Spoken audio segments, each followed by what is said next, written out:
Tonight on The Late Show, Dave's got diving dogs on 53rd Street, plus Jennifer Love Hewitt, music from Tom Petty, and products rejected by the FDA. First, your local news.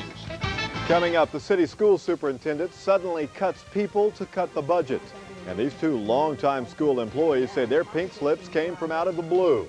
Kelly's 2 cents tonight on why Oklahoma City might be glad it came in second, but second wouldn't do for this Oklahoman. She took home the grand prize when they said, "Come on down."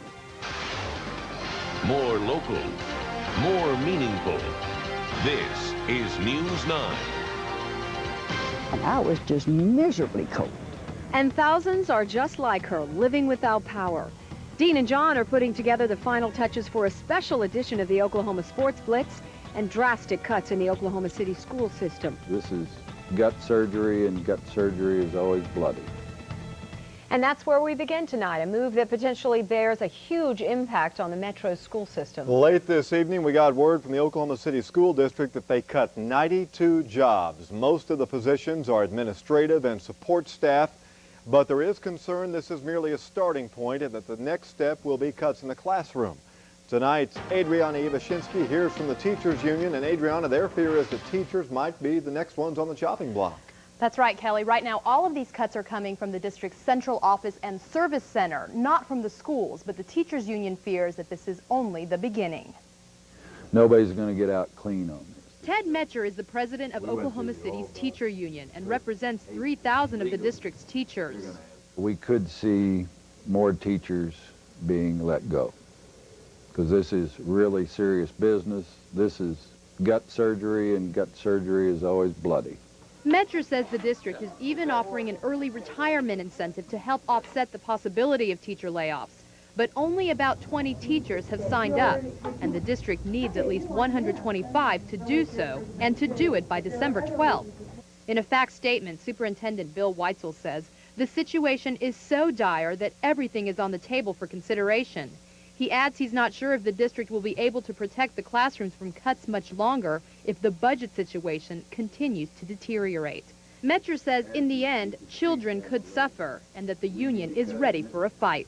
We're getting prepared. Our mission is to keep as many teachers on the job so our class sizes stay as low as possible. That's our #1 mission. And again, that early retirement deadline is just 1 week away, and some teachers may decide retiring in January or February instead of June is just not a viable option. So we'll just have to see what happens, Kelly. All right, Adriana, as it stands now, according to Weitzel, the one thing that is not being touched is the Maps for Kids money, and that's because it funds construction, transportation, and technology, not operations. Blindsided, that's exactly how 2 school employees described today's news. The 2 slated to lose their jobs believe the district knew about the cuts months ago and could have given them a better warning. Mark Opgran talked with the former employees who are staring at very uncertain futures.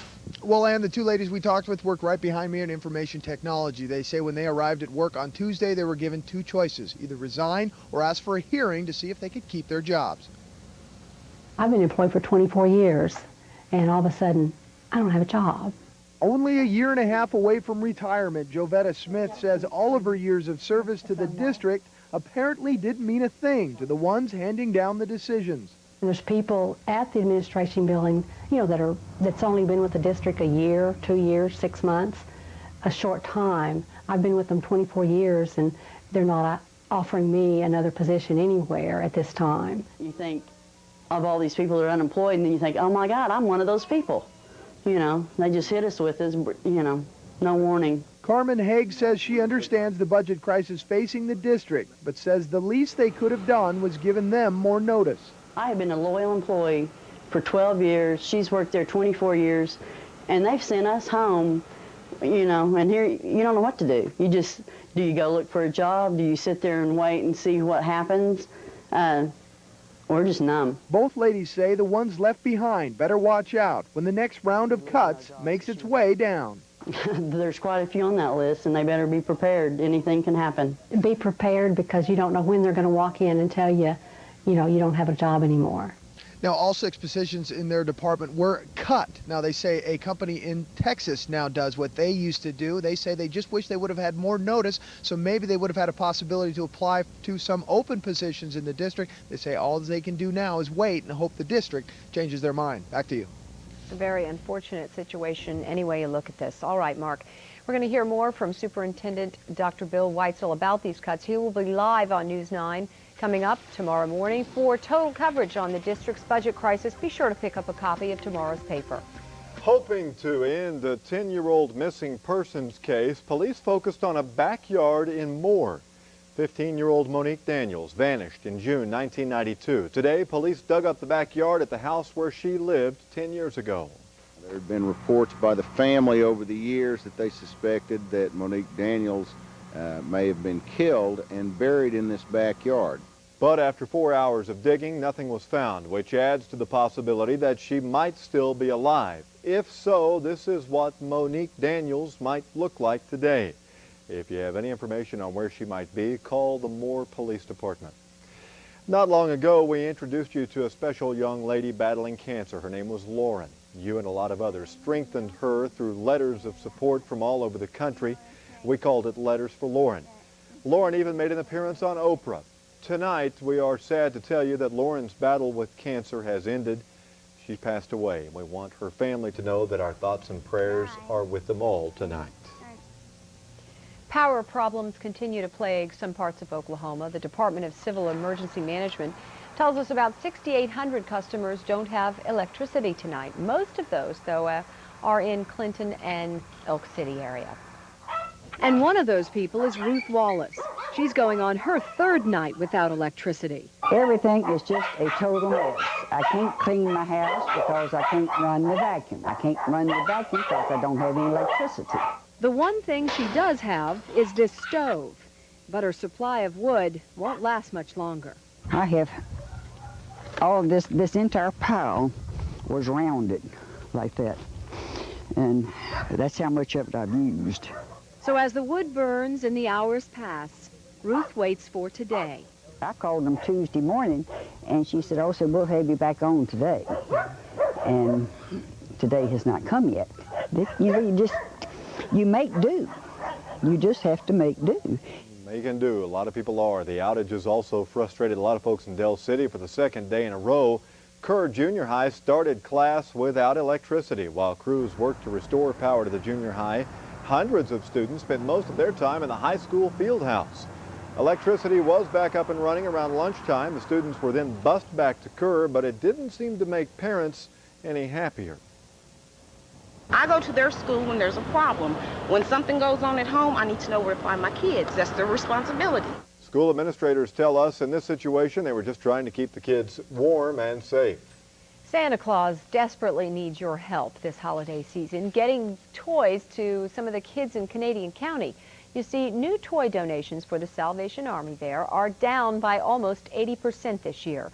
So the Oklahoma elves who help Santa need your help to make sure all of the boys and girls have toys this year.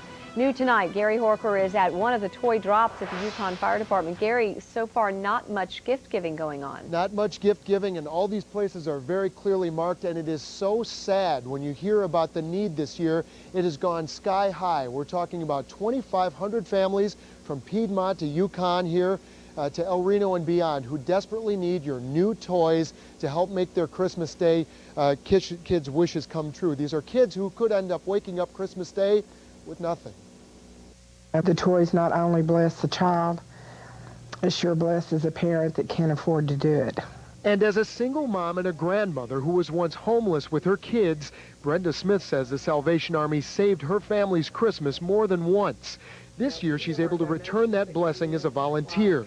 Brenda says she's seeing so many more families who need help this year, and yet most people who could help are walking right by the Salvation Army toy donation sites when these boxes were filled with toys in years past. I see people come in, has had jobs for 18 years, that their time has been cut, that they're hurting, and that it's the first time that they've had to come in to my office for assistance. The donation tree inside the Yukon Fire Department has only a small fraction of the toys they had at this time last year. Brenda says these toys are needed by people who have nothing left to share. A single father came in and he cried and he said, I've never had to do this, you know, and he was really prideful. But he said, I've got to feed my kids and my utilities are about to be cut off. The Canadian County Salvation Army is asking people who have the means to spare their change to make a big difference with one brand new toy. You can do without your cappuccino. You could skip lunch. And in a week's time, you can buy a toy. All of these things are blessings to children. Good advice, folks. Again, this toy crisis, we're talking about Canadian County right now. The Salvation Army wants to remind people their bucket donations, the change you give to the bell ringers, that's slightly down this year as well. All that change you give stays in the area to needy people right in the area where you donate it. They can also use unwrapped toys at several different gift donation centers like the fire department you see here. You can end up saving Christmas for some needy kid. Back to you. All right. Good story, Gary. If you would like to donate, you can drop off any brand new toy at the Walmarts in Yukon, El Reno, and Mustang, or at the Yukon, Piedmont, El Reno, or Mustang fire departments. A lot of different places to help out this year. Once they were loved, but now they're left in the cold. Dozens of cats are homeless after their owners were forced to move out.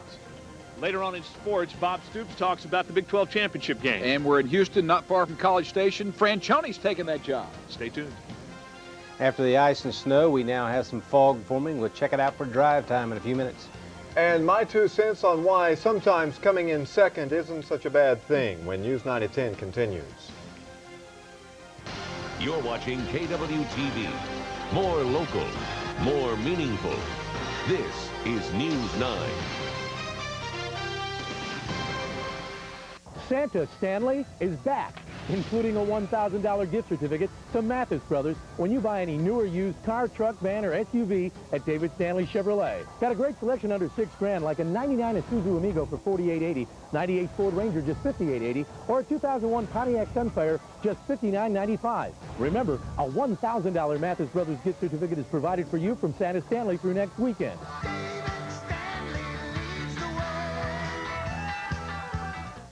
Tomorrow morning on News 9, we'll give you a rundown of some of the Christmas happenings around the metro, and we're whipping up a holiday dessert you don't want to miss. We'll see you Friday. How do you get the very best deal on a new Ford? Go to the dealer who guarantees a price that's at least $500 less than the other dealers.